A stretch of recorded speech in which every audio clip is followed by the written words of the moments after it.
organization that has really put this together. Events like this don't happen without our sponsors and without the support of sponsors. So there's also a page that outlines all our sponsors, and during the course of the day, I'll get an opportunity to thank each and every one of them. But really, thank you to all the sponsors that are helping make this possible. It is a jam-packed agenda with a lot of different ideas and thoughts and engaging conversation. We will get a chance to take a couple of breaks. If you're hungry, there are some sandwiches and some goodies out there. There's coffee and tea. Please feel free to grab some, bring it back with you. There is a dinner later on at the end as well. And I believe the final speaker, I'm hoping he's able to join us. It is the Honorable Parmeet Sarkaria, the Minister of Transportation for the province of Ontario. So it'll be great to have him here as well. At this point, I would like to invite, as I said, she is the visionary behind this initiative, has done a great job in the industry that she is, which is absolutely fabulous, the trucking network. If you could please welcome, probably with thunderous applause, and a nice warm welcome because it's freezing outside, please welcome Naveen Nav.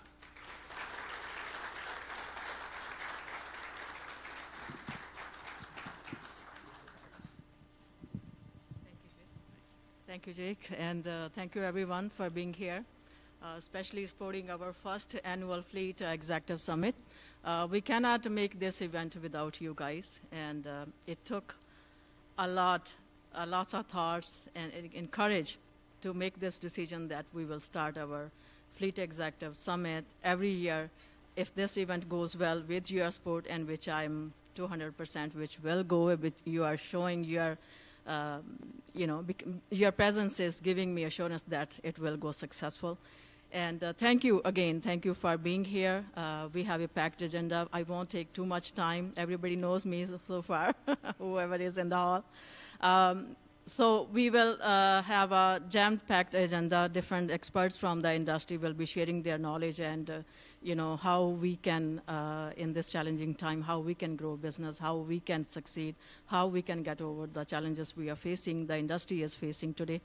And end of the day, we will have few political people with us to give us assurance that they are making steps, they are making their efforts to put the industry back what we want to see. And end of the day, around 6:30, we will have a nice, delicious dinner. And please stay with us till that time. Thank you. Thank you, Jake.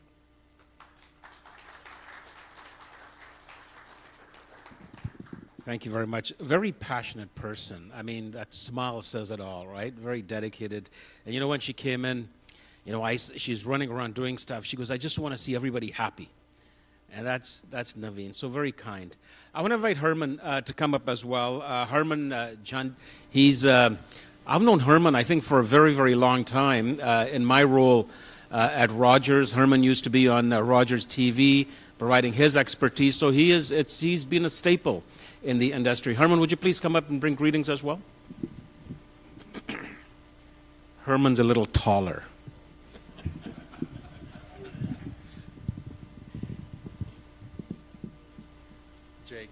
Thank you so much. Thanks for the lovely words. And yes, I have been tall for quite a while.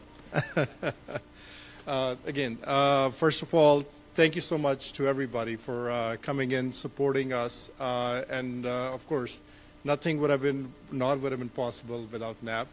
I know NAV for, I think, almost 15 years. We made our entrance pretty much at the same time in the trucking industry at that time. So I still remember the day when NAV came in. I used to work at Upper Canada Truck Sales at that time. You came and you said, hey, Harman, this is what we're doing. That's what it is. And her passion from that day one to right now, I think it has only exceeded, if not more. So again, a big round of applause for NAV for making this happen. And NAV, I think we made the right call by not booking all the golf course, because I think it's snowing outside. Yes, exactly. Because when, again, thanks of course to the Kenneth as well for giving us this beautiful room to organize this. And we were debating this, that hey, you know what? Maybe it could be a nice sunny day that we can have a couple of rounds or maybe a couple of drives.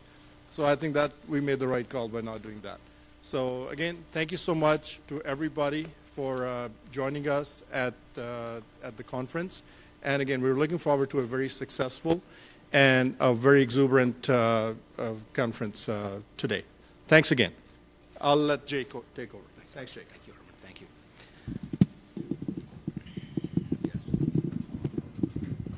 Thanks very much, Herman. So we're going to get started, friends. The first speaker is, when you talk about protecting the organization, are you still doing the same old road test? So the conversation will be around protecting the organization, due diligence, hiring the right people, driver retention, the value of using third-party providers. And to do that, we have Chris Wilkinson. He's the Sales and Marketing Manager at Empirica. He has over a decade of experience working with trucking companies, supporting fitness for duty programs, and as well as HR practices, including program and policy development and performance management scenarios. Please welcome Chris Wilkinson.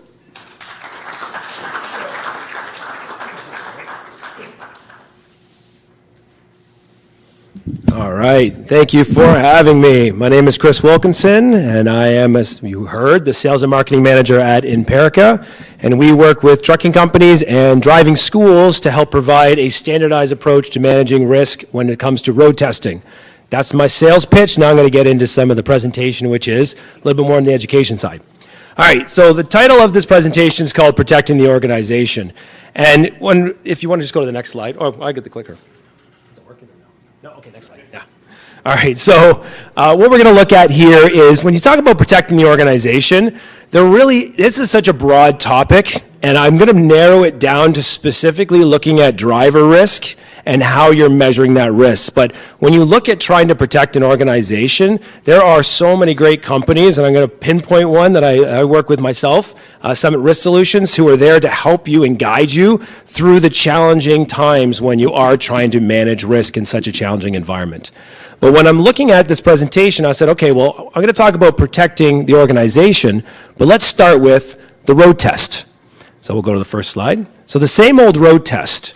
And I asked the question, and it's something I've been promoting now for just about 2 years, are you still doing the same old road test?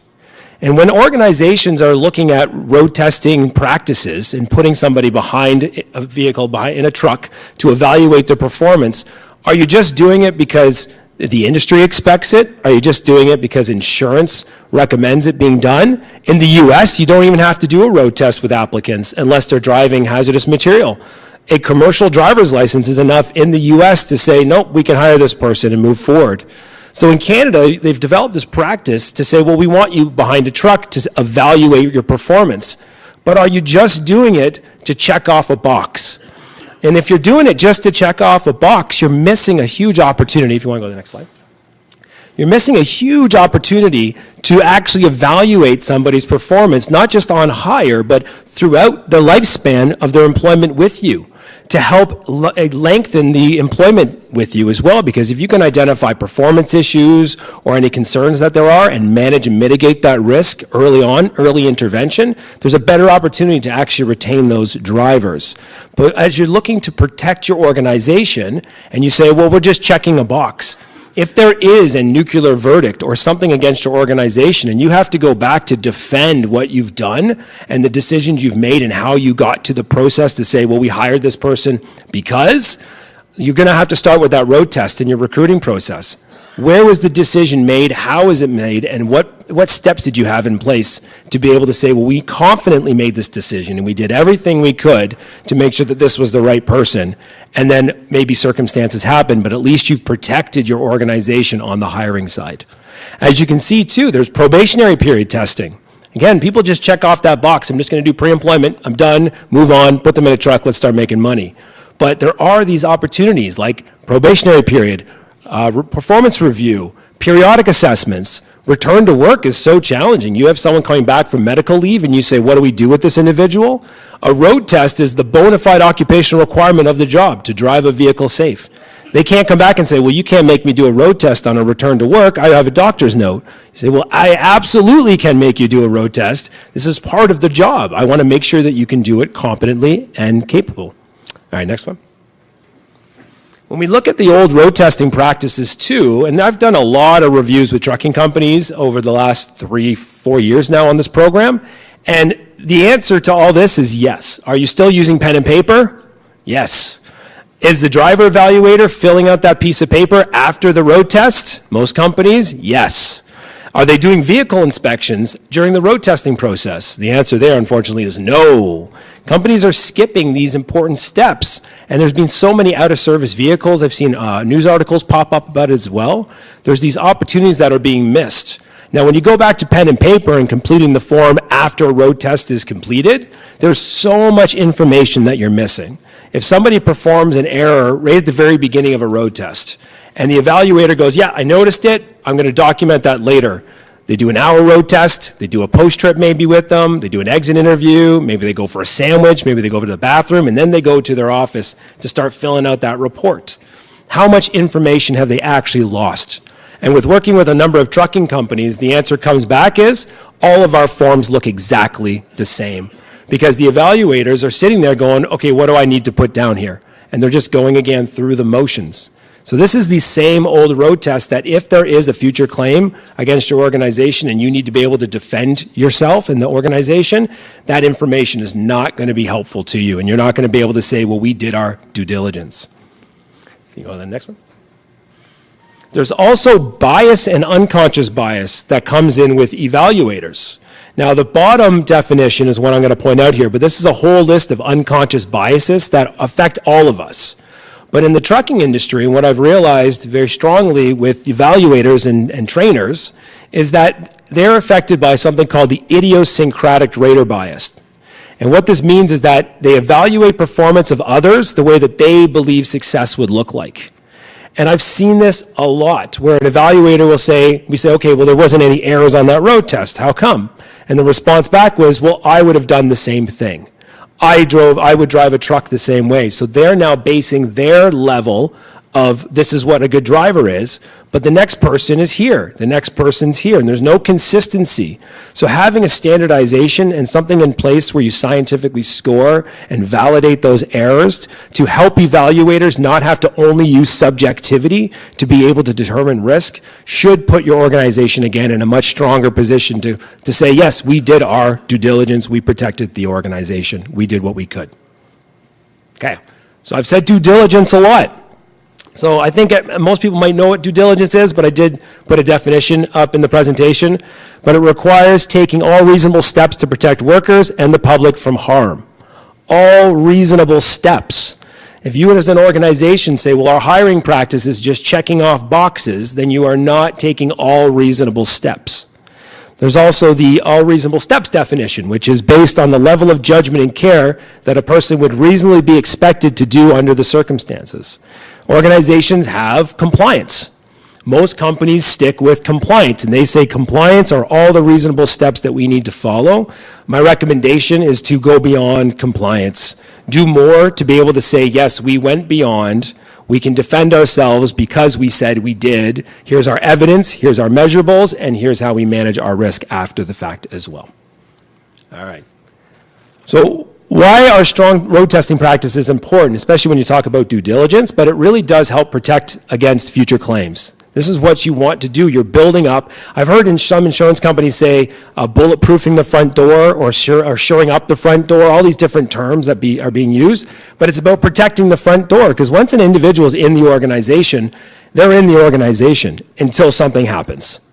And that's what you're going to deal with if you don't put in the proper steps and protocols to be able to evaluate and identify risk before it manifests. You can also, go back. Yeah. It's a great way to assess a driver's ability to identify some of the performance gaps, but only if the evaluators are doing their responsible job by marking the errors as they see them, appropriately documenting to report back to an organization, great driver, but here's their areas of weakness that should be focused on. By doing that, it helps to reduce attrition within an organization, and we'll kind of get to hiring the right people as well. But reducing attrition by hiring the right people to start with and supporting them and training them to make sure that they are equipped with the knowledge and abilities they need, which then should turn into improved performance as well. Going back to road testing helps improve all these areas within an organization. So stop just checking a box. Okay. Next one. Hiring the right people. All right, so with hiring the right people, you go next slide. When you're looking at hiring the right people, look at a multifaceted approach to determining if they are the right people. Make sure that you have multiple ways to be able to evaluate somebody, because they may seem like the right person because I heard a story not long ago is this driver was coming back to an organization. They knew everybody in the organization, so that was the reason they said they were the right fit. They had been gone for 5 years. When they came back and they went through some medical assessments, it was identified that they unfortunately have a significant medical condition and they should not be driving. But they had already hired the person because the company said they're the right nurses. They hired them, incidents occurred, and then they found out they have a medical issue that led to this. So there are